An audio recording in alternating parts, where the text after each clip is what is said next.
एक जंगल में एक संत रहता था। इस संत के आश्रम में कई सारी गायें थी। एक दिन इस संत के पास एक गरीब व्यक्ति आया और उसने संत से कहा कि मेरे पास रहने के लिए कोई जगह नहीं है और कई दिनों से मैं भूखा हूँ। आप मुझ पर अपनी कृपा करो और मुझे अपना शिष्य बना लो ताकि मैं आपके साथ आपके आश्रम में रह सकूं। संत ने इस गरीब व्यक्ति की बात मान ली और उसे अपना शिष्य बना लिया। संत ने उसे एक गाय दे दी और कहा कि तुम इस गाय की सेवा करो और इससे मिलने वाला दूध केवल तुम्हारा ही होगा।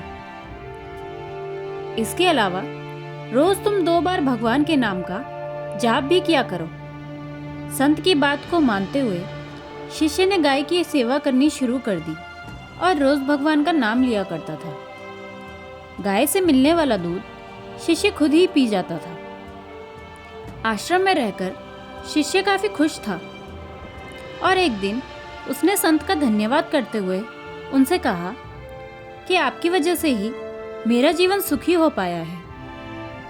संत मुस्कुराकर बोले, ये तो अच्छा है। फिर उस गरीब आदमी की कुछ दिन बाद ही गाय खो गई।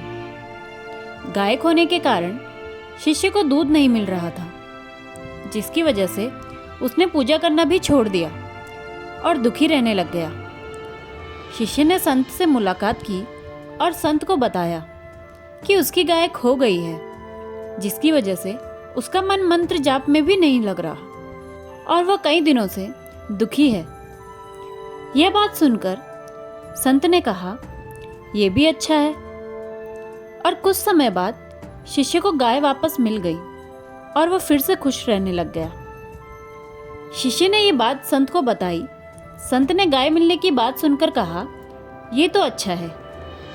यह सुनते ही शिष्य हैरान हो गया और उसने संत से कहा, मेरे जीवन की हर परिस्थिति में आप अच्छा है यही क्यों कहते हैं?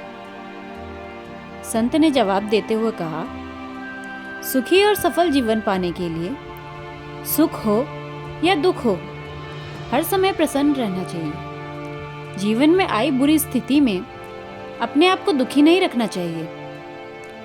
जब हम हर समय खुश रहते हैं तब जीवन में दुख का अनुभव स्वतः खत्म हो जाता है।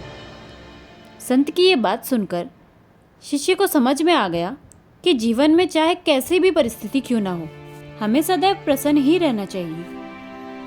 ऐसा करने से दुख महसूस नहीं होता और खुशी के साथ जीवन कट जाता है। इस कहानी से हमें ये सीख मिलती है कि हमारी परिस्थिति कैसी भी हो, हमारा समय अच्छा या बुरा चल रहा हो, हमें हमेशा खुश रहना चाहिए। इससे दुख का एहसास नहीं होता है।